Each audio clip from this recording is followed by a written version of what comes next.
La raison pour laquelle j'écris ce livre, c'est fondamentalement pour dire aux gens, une possibilité est là, on peut traiter, gagner du temps pour les cancéreux au prix d'une toxicité extrêmement faible.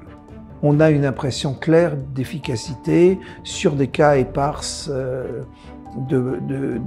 gens qui sont malades. Évidemment, se pose la question d'améliorer tout ça. Est-ce qu'il faut rajouter d'autres molécules, comme l'ivermectine ou des molécules qui sont elles aussi extrêmement intéressantes? Et au fond, est-ce qu'on n'est pas en train simplement d'arriver à la solution du cancer? C'est ça la question qui se pose derrière. Là, il arrive quelque chose.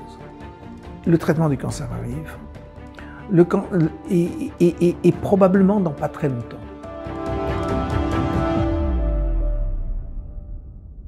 Bonjour, Dr Laurent Schwartz. Bonjour, Monsieur Talamy. Merci d'avoir accepté notre invitation. Avec plaisir. Alors, vous êtes cancérologue, diplômé de la faculté de médecine de Strasbourg. Vous avez exercé quelques années aux États-Unis, notamment au Massachusetts General Hospital, avant de revenir en France et de travailler à l'assistance publique des hôpitaux de Paris. Vous êtes l'auteur de plusieurs livres sur le cancer et vous venez de publier un nouvel ouvrage intitulé « Le bleu de méthylène, un remède oublié, un nouvel espoir contre le cancer, la dépression et les maladies du cerveau » aux éditions Thierry Soucard. Un livre dans lequel vous revenez sur vos recherches sur la nature du cancer, ainsi que sur le rôle que le bleu de méthylène, un vieux médicament tombé dans l'oubli, pourrait éventuellement jouer dans le traitement de cette maladie. Alors avant d'évoquer le bleu de méthylène, j'aimerais revenir avec vous sur la nature du cancer, dont vous dites dans votre livre qu'il s'agit avant tout d'une maladie métabolique et non d'une maladie génétique comme on l'a longtemps cru. Le monde de la cancérologie est infiniment divisé. Il y a ceux qui croient que c'est compliqué. Tout est compliqué, il y a du gène, il y a plein de choses. Et puis il y en a d'autres, plus minoritaires comme moi, qui pensent que c'est au fond une maladie simple. Ce que nous apprennent les scientifiques, c'est qu'il y a des cancers de différents types, dont l'origine est à différents organes, dans le poumon, dans le pancréas, ainsi de suite, différents grades, différentes anomalies génétiques, et ainsi de suite. Mais pour nous, tous les cancers sont les mêmes. Certes, il y en a qui vont plus ou moins vite, mais au fond, les anomalies de départ sont toutes les mêmes. Ce que je sais d'ailleurs le médecin, parce que pour détecter si le cancer est présent, agressif, on injecte du sucre radioactif. C'est ce qu'on appelle un PET scan, et le PET scan va montrer l'étendue du cancer. Et tous les cancers captent du sucre, et plus ils en captent, plus ils sont agressifs. D'où l'idée que nous et d'autres ont eue, c'est que le cancer est une maladie de la captation du sucre. Le sucre est capté par la cellule tumorale, c'est ce que disent les grands anciens comme Otto Warburg, prix Nobel qui a travaillé et publié il y a maintenant plus de 100 ans, ou Sven Jurji qui est un autre prix Nobel.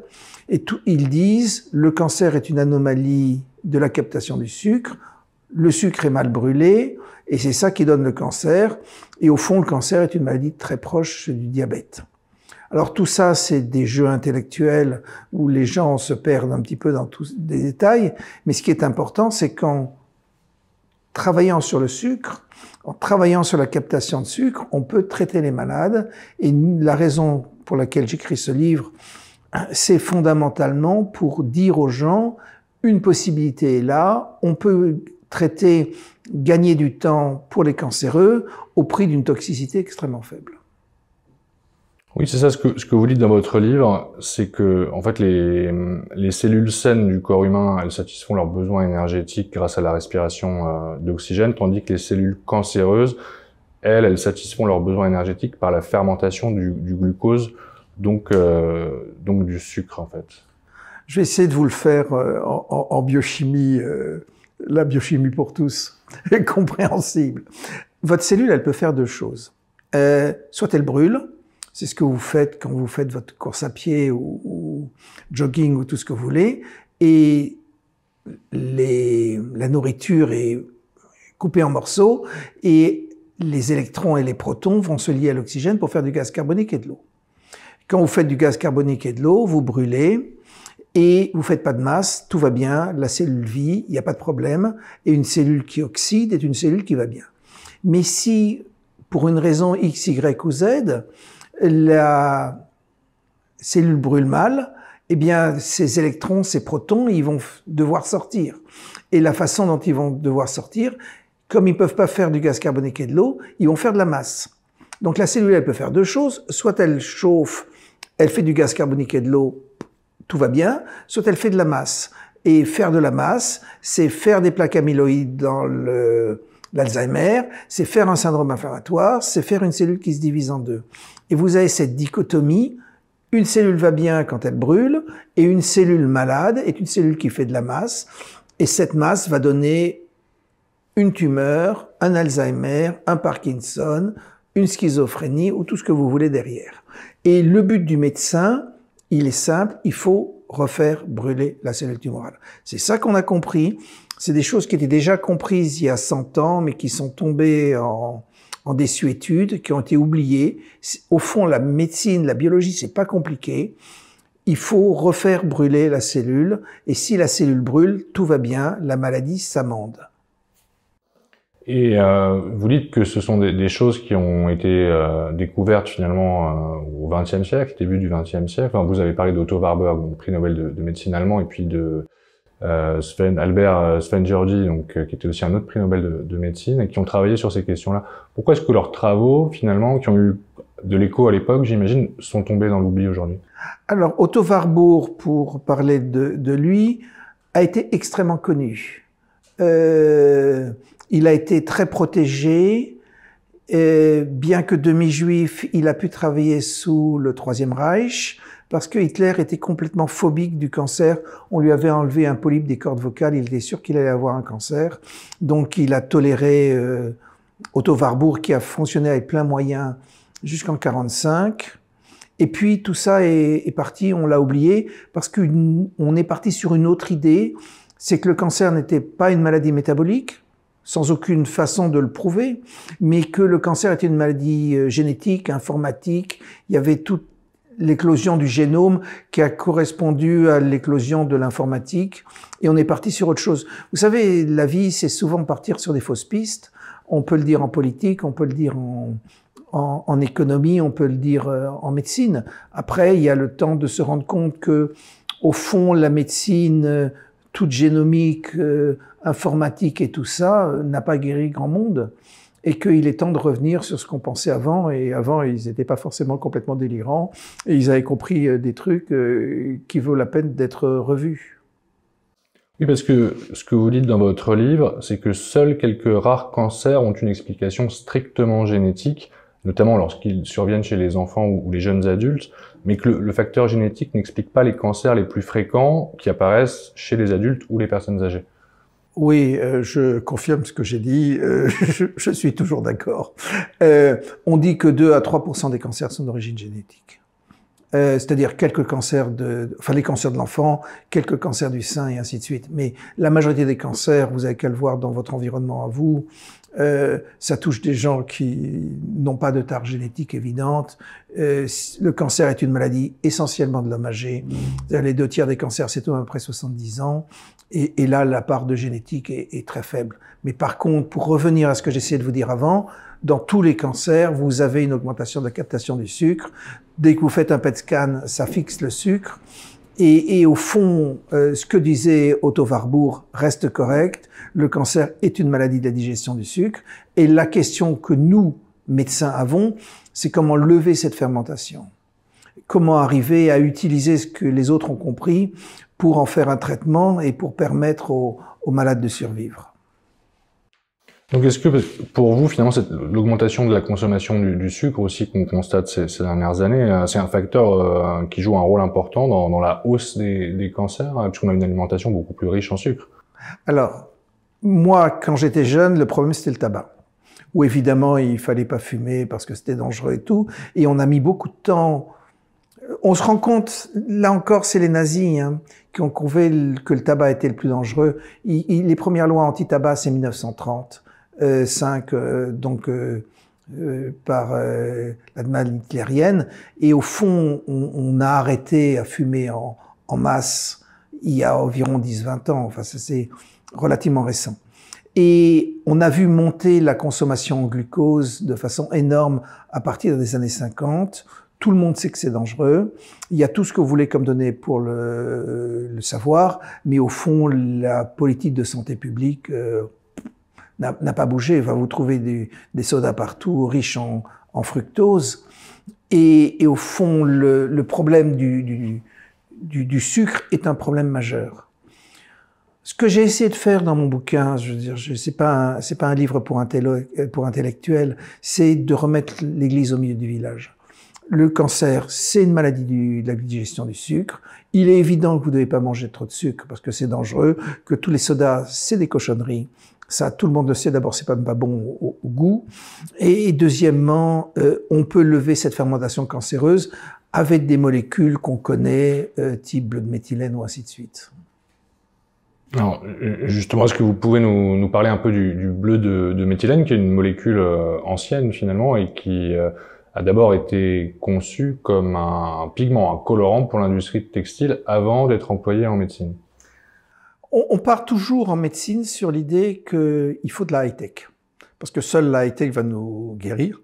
Donc, évidemment, comme il y a de la high-tech, il y a une maladie qui est compliquée, et que uniquement des budgets énormes vont permettre de guérir cette maladie.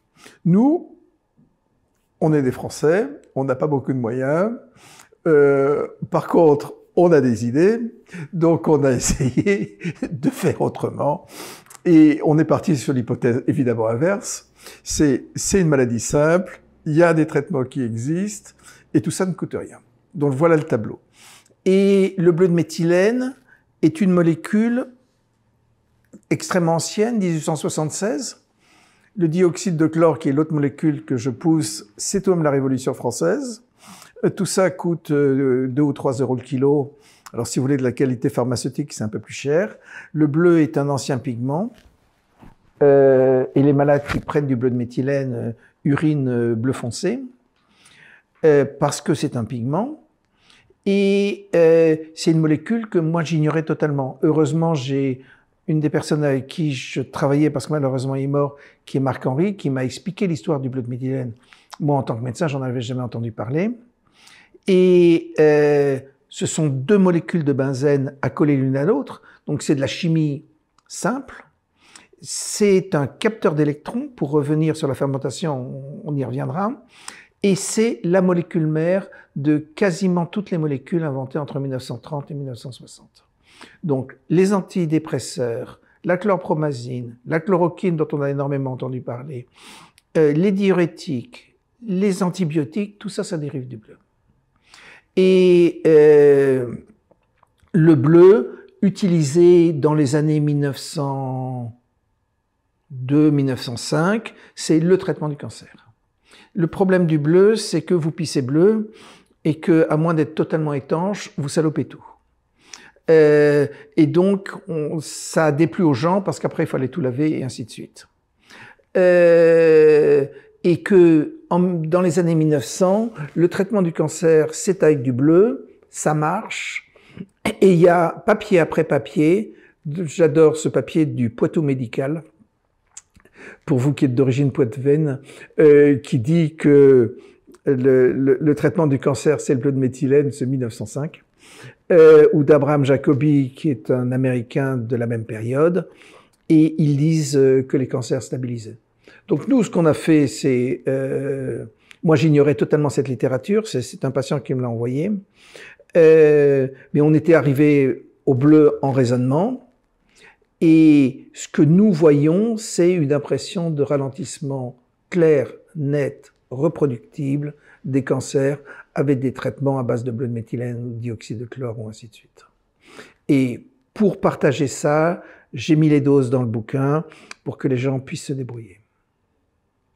Et est-ce qu'il y a des publications scientifiques récentes d'ailleurs qui se sont intéressées au bleu de méthylène et qui démontrent une action bénéfique contre le cancer? Quel est l'état de la recherche actuelle? Alors, récent, ça dépend ce que vous appelez récent. En termes géologiques, oui. Vous avez des papiers, vous avez tout ce que vous voulez comme papier des années 1900 disant le bleu marche. Pour moi, c'est relativement récent. Après, vous avez tous les 20 ans ou 30 ans, quelqu'un qui dit chez des souris, chez des rats ou chez des chiens, le bleu marche. Donc il reste des choses de temps en temps qui montrent que voilà, le bleu reste efficace. Nous, on est tombé là-dessus et on a confirmé que le bleu était efficace sur lignée cellulaire et sur souris, qui est des travaux qu'on a fait à l'école polytechnique de Montréal, où ils ont fait les essais. Après, il y a les malades qui sont là, ici et maintenant, et qui ont, eux, pris les doses. Alors, il se trouve que les doses qu'on a poussées sont les mêmes que les doses qui étaient publiées il y a 100 ans. Moi, je connaissais pas ces papiers, ça s'est fait de façon arbitraire. J'ai présenté tout ça au Sénat il y a maintenant 6 mois. On a une impression claire d'efficacité sur des cas éparses de gens qui sont malades. Évidemment, se pose la question d'améliorer tout ça. Est-ce qu'il faut rajouter d'autres molécules, comme l'ivermectine ou des molécules qui sont elles aussi extrêmement intéressantes? Et au fond, est-ce qu'on n'est pas en train simplement d'arriver à la solution du cancer? C'est ça la question qui se pose derrière. Oui, parce qu'on a parlé de l'ivermectine assez récemment, justement, et de ses propriétés, ses éventuelles propriétés anti-cancéreuses. C'est aussi une molécule à laquelle vous vous êtes intéressé? Oui, alors j'ai eu mon téléphone a sonné parce que Mel Gibson a été interviewé en disant que du bleu, du dioxyde de chlore, c'est-à-dire nos molécules, et de l'ivermectine et un anti-fongique, ça marchait dans les cancers à Los Angeles. Il fait que confirmer ce qu'on voit à Paris. Donc, je suis content que ça se passe de la même façon là-bas qu'ici. On a l'impression qu'on est en train de traiter les malades de façon efficace. Tout ceci à coût pouillème et à effet secondaire pas grand-chose. Donc il y a peu d'effets secondaires pour le bleu de méthylène. C'est pas quelque chose de toxique. C'est toxique, un peu irritant pour la vessie. C'est-à-dire que les gens vont pisser un peu plus souvent. Mais c'est pas pire que ça. Par contre, il y a un effet secondaire autre qu'on voit, c'est qu'il regagne une forme de PEPS. Et ça nous amène aux autres maladies, qui sont la dépression, l'Alzheimer, le Parkinson, enfin tout ce que vous voulez, où là on a l'impression aussi qu'il y a une forme d'efficacité claire, publiée, là dans des essais randomisés, normés, carrés, et ainsi de suite, on a l'impression que ce sont des traitements universels, quelles que soient les maladies. Alors, je précise que vous le soulignez dans votre livre, le protocole que vous proposez, donc qui contient bleu de méthylène, dioxyde de chlore et puis deux autres éléments. Vous dites qu'il n'entend pas se substituer à la chirurgie ou à la chimiothérapie quand elles sont efficaces, d'une part, et qu'il a pour objectif non pas de guérir le patient, mais de stabiliser la maladie pour gagner du temps, d'autre part. Et qui n'a pas encore été testé aussi, vous ajoutez, dans le cadre rigoureux des essais thérapeutiques pour le moment. Oui, alors déjà, ralentir la maladie, c'est déjà pas mal. Gagner du temps, c'est déjà pas mal pour les malades. Se substituer au traitement classique, pas pour l'instant. Les essais randomisés, évidemment, on aimerait bien qu'ils soient faits. Mais le bleu de méthylène a été testé dans des essais randomisés, dans la schizophrénie, dans le bipolaire, dans l'Alzheimer et ainsi de suite. Les essais sont positifs et pour autant on n'en trouve pas facilement en France. Donc il se pose aussi des vraies questions politiques derrière. C'est-à-dire? À un moment ou un autre, on ne sait pas gérer une révolution. Dans la mentalité des gens, les choses sont demain comme elles étaient hier. C'est notre mode de vie. Et puis tout d'un coup, les choses bougent. Elles bougent politiquement, elles bougent économiquement, mais en science, elles bougent aussi.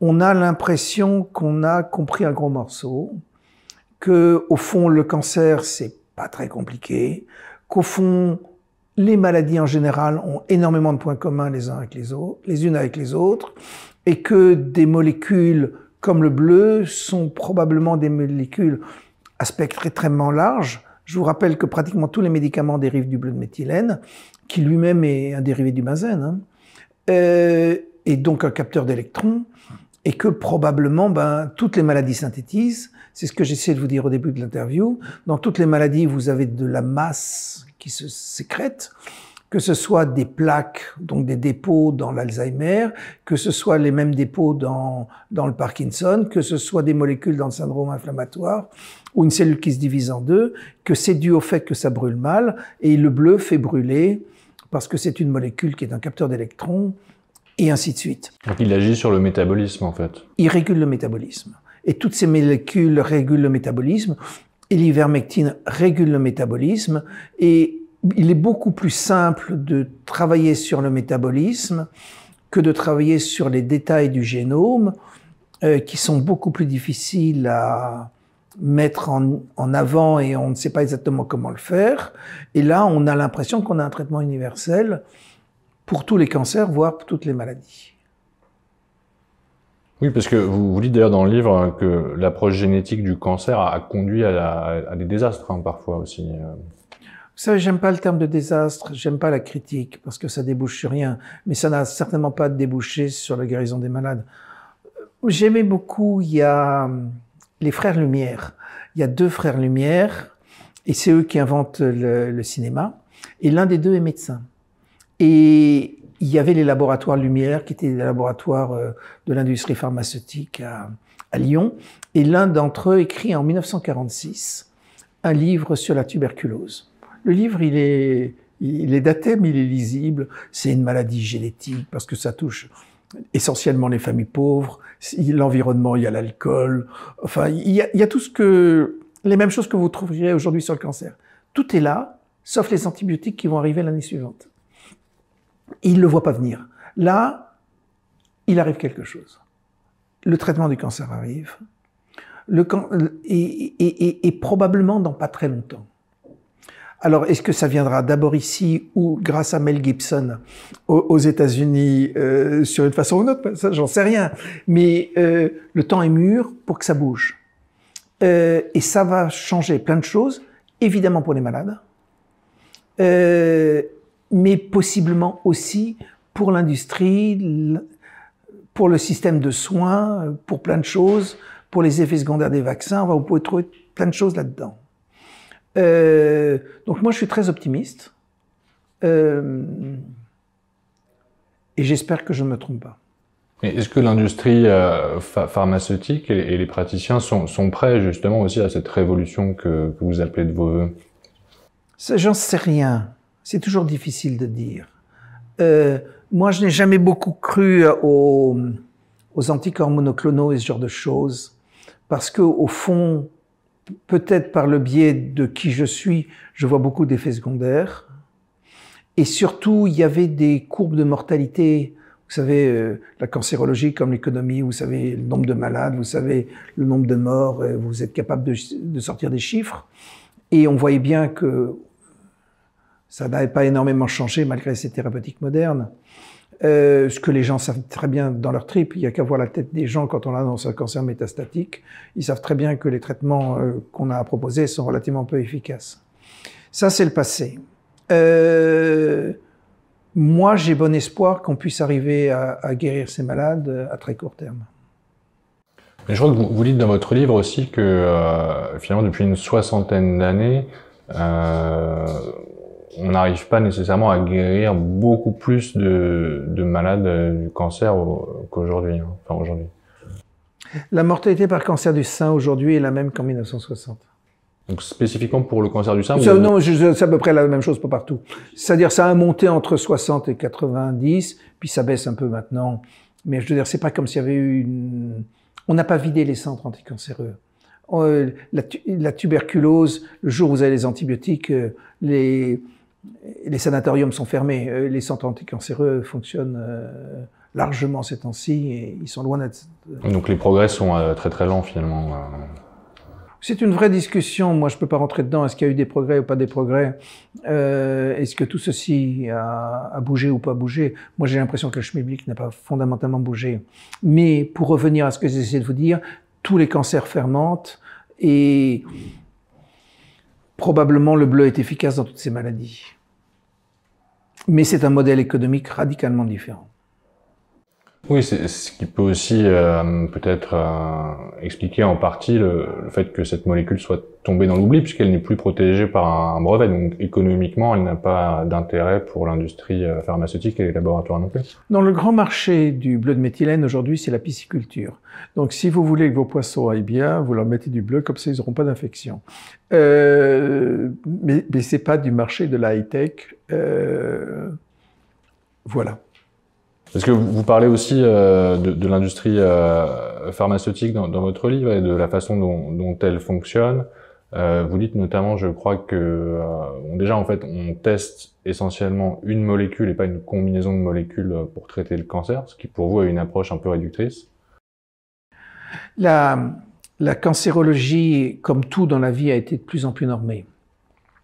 Quand je reprends les vieux papiers des années 1900, c'est le docteur Duchemol m'a dit d'utiliser ce produit, je l'utilise, ça marche pas. Enfin, c'est écrit dans des termes à peine différents de ce que je suis en train de vous raconter. Aujourd'hui, tout passe par des protocoles et ainsi de suite, et on ne peut essayer des molécules que l'on a testées en phase 1, en phase 2, en phase 3. Et tout est basé sur « je cherche la toxicité ». Les molécules doivent être les plus toxiques pour être efficaces. Pour tuer le plus de cellules cancéreuses oui, possible. mais ça, c'est un point de vue. Je veux dire, nous, ce qu'on est en train de dire, il faut réguler le métabolisme. Il faut plus que la cellule prolifère, mais il faut pas forcément la tuer. Il faut qu'elle arrête de proliférer, de se diviser, et ainsi de suite. Vous n'avez pas besoin d'être toxique pour ça. C'est-à-dire que le bleu de méthylène, lui, il ne tue pas les cellules cancéreuses. Vous arrêtez la prolifération. Moi, je vois, par exemple, sur des PSA pour les cancers de la prostate, je fais vérifier le PSA toutes les semaines pour être sûr que le traitement marche, mais c'est plat, ça n'évolue pas, ça ne va pas, ça augmente pas, ça diminue pas, mais le malade il se porte bien. Hein. C'est bien moins violent que des chirurgies délabrantes ou des hormonothérapies fatigantes. Et est-ce qu'il y a des types de cancers pour lesquels justement le bleu de méthylène, enfin le protocole que vous proposez est plus intéressant que d'autres? Alors, on peut diviser les cancers en sous-groupes, comme je vous disais plus avant, type de maladie, grade, et ainsi de suite. Moi, ce que j'essaye de faire, c'est je les divise en agressivité. C'est-à-dire, vous avez une espérance de vie normale, une espérance de vie à 2-3 ans et une espérance de vie à 6 mois. Ça, nous, en tant que cliniciens, on sait. Ce qu'on a actuellement avec le bleu dioxyde de chlore, c'est que on arrive à ralentir, voire bloquer l'évolution des tumeurs à horizon de 3 ans. C'est-à-dire, les malades n'évoluent plus. Tout ceci étant évidemment validé dans des essais à un moment ou un autre qui auront ou qui n'auront pas lieu. Et là, c'est une observation sur des patients. C'est une observation clinique bête et méchante. Je veux dire, on regarde les malades. C'est ce que moi je vois, c'est ce que les autres voient. Mais restent les cancers qui tuent en 6 mois. Et c'est un vrai sujet pour moi. Ce qu'on appelle les cancers foudroyants. Oui, vous avez 36 noms. Mais c'est clair que quand vous avez un vrai problème, il y a des cancers où vous savez que l'espérance de vie est à moins de 6 mois. Et ça, est-ce qu'on connaît la proportion justement de ce type de cancer?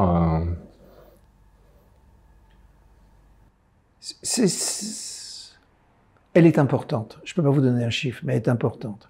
Et sur ces gens-là, évidemment, se pose la question de combiner, alors nous, ce qu'on a trouvé, ce qu'on a validé chez la souris, lignée cellulaire et ainsi de suite, avec d'autres molécules, dont je vous parlais de l'ivermectine, mais il y en a d'autres, pour voir si on les arrête eux aussi. Réponse, pas forcément longtemps.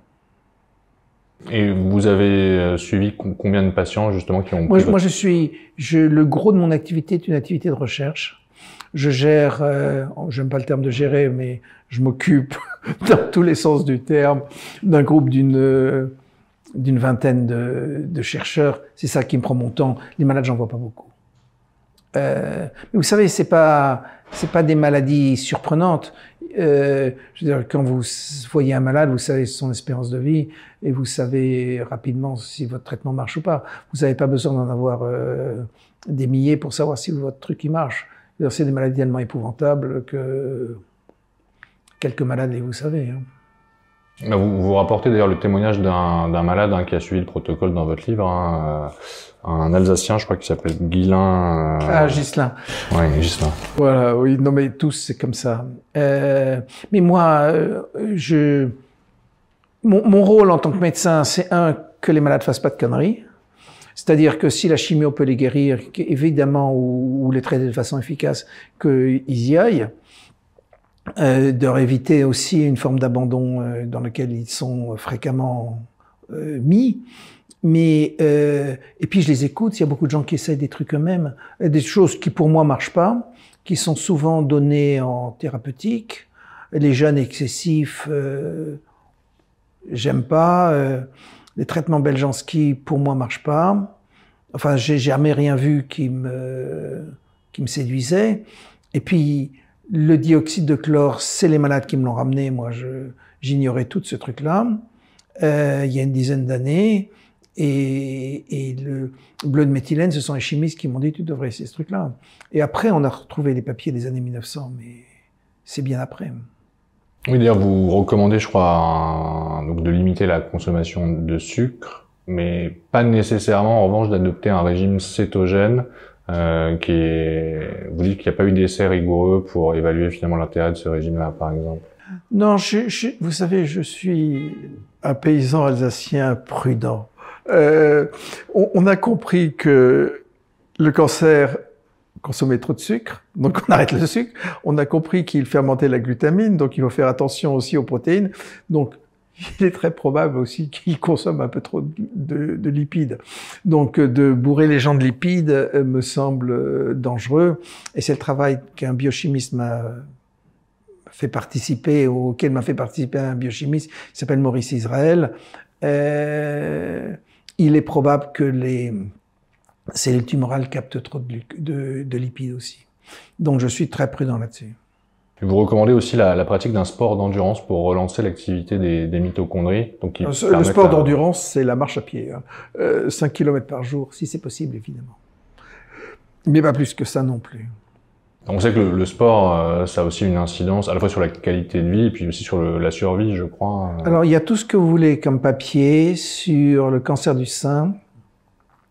Des femmes à qui on fait faire quelques kilomètres par jour de marche à pied semblent avoir une efficacité au moins aussi importante que la chimiothérapie. Ça a été fait et refait. Je pense que c'est solide.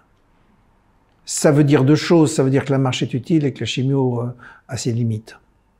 Mais je crois que sur la chimiothérapie, vous dites que approximativement sur 100 patients guéris du cancer, la chimiothérapie est responsable d'un tout petit pourcentage de ces guérisons. C'est d'abord la chirurgie qui est la plus efficace, mais la chimiothérapie arrive assez bas. Oui, je veux dire, c'est comme je essaie de vous dire, si ça marchait clairement, on serait pas en train de se parler maintenant. Moi, je suis pas un révolutionnaire. J'ai pas du tout envie d'empêcher les traitements qui sont efficaces de tourner. Mais tout le monde sait très bien que dans les maladies lourdes, ça a une forme d'efficacité, c'est clair. Les tumeurs régressent, mais on sait aussi qu'elles reviennent. Oui, et vous dites que parfois, un des effets secondaires dont on parle peu pour les chimiothérapies, c'est que la tumeur peut revenir plus tard, mais de façon plus agressive et ne plus répondre à une chimiothérapie de seconde génération. Je vous remercie d'avoir lu mon livre. Ça me fait plaisir. Oui, évidemment, ces chimios ont un effet pervers, c'est que quand ça redémarre vite. D'où la possibilité aussi de tester autre chose.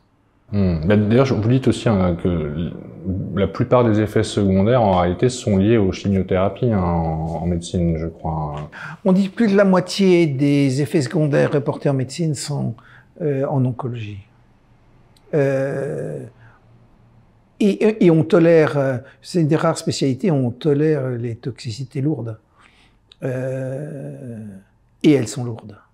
Mais ça, c'est lié aussi à ce que vous dites dans le livre, c'est que vous dites il faut qu'on révolutionne notre approche. Ce que vous disiez tout à l'heure, pour vous, le cancer, c'est une maladie simple, entre guillemets.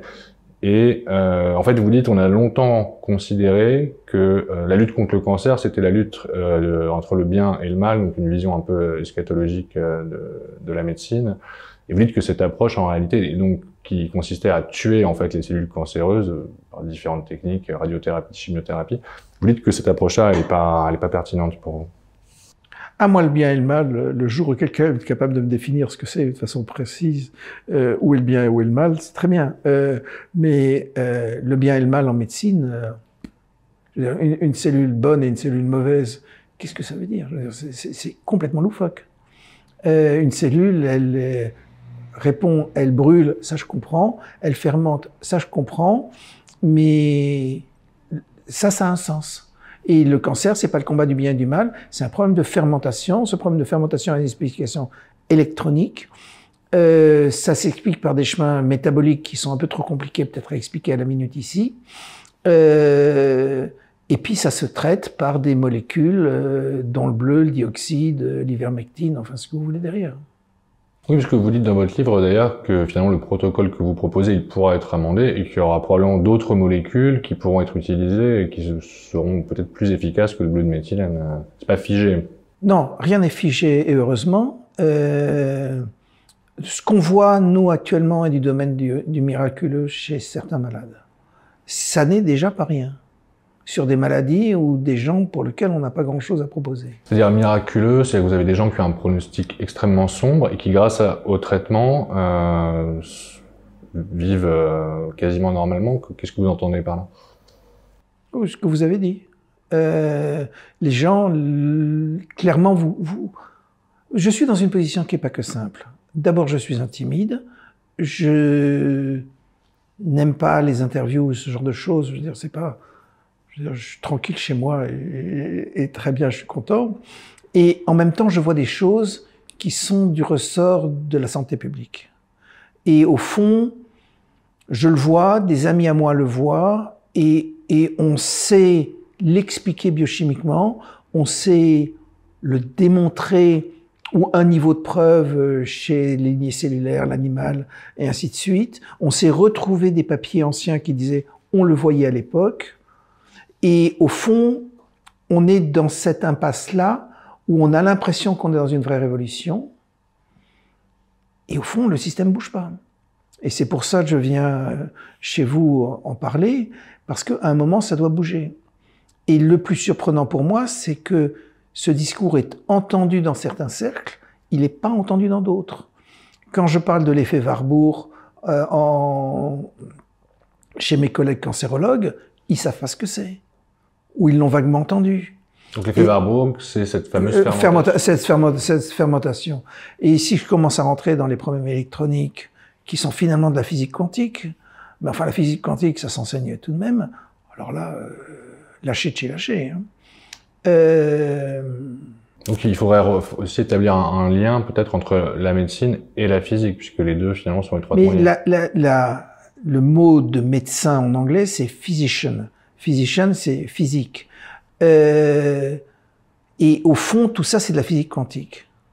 Mais la physique quantique, elle a 100 ans, je veux dire. Elle s'enseigne, elle se comprend, ainsi de suite. Et donc, si je veux commencer à rentrer dans tout ça, ça n'a pas de sens que je rentre dans la physique quantique à la minute sur Epoch Times, quel que soit le plaisir que j'ai de venir ici. Mais je veux dire, c'est des choses qui sont publiées, compréhensibles, si on s'en donne la peine. Et le monde de la médecine est tellement guindé dans une forme de pseudo-certitude que tout doit se faire par l'industrie pharmaceutique, qu'il y a une forme de difficulté là-dedans. Oui, alors qu'en physique, vous dites qu'il y a eu une volonté d'unification, ce qui n'est pas du tout le cas en médecine, visiblement. Non, comme vous le savez, il y a 4 forces en physique. Gravitation, électromagnétique et 2 forces nucléaires. Et vous écrivez tout avec les 4 forces. La médecine, mais ils sont perdus dans le détail. Alors forcément, le gène BZ24 interagit avec la protéine HP34 et tout ça. Et ça fait des tableaux et ça fait des publications, mais on est paumé là-dedans. Et ça manque de vision d'ensemble aussi, du coup. Alors. Ben oui, au fond, ce qu'on est en train de dire, ça brûle ou ça fermente. Ça brûle, ça va bien, ça fermente, ça va pas bien. C'est aussi simple que ça. Et si vous levez la fermentation, tout ira bien. Je veux dire, c'est simplissime. Et les molécules, pour faire ça, elles existent, elles sont là, elles sont simples, elles sont pas... Une ordonnance et vous les trouvez, quoi. Et quelle est l'étape d'après, puisque finalement vous dites qu'il y a des molécules qui permettent de lever cette fermentation, mais du coup ça garantit la stabilisation, mais pas la guérison. C'est déjà pas mal. Moi, si j'arrive à démontrer ça, je suis déjà content. Guérir, c'est autre chose, mais on guérit pas d'un diabète, ou pas souvent, ou d'une hypertension, et ainsi de suite. Ce que les gens, ils veulent vivre. Et les gens, quand ils prennent ces traitements métaboliques, ils vivent.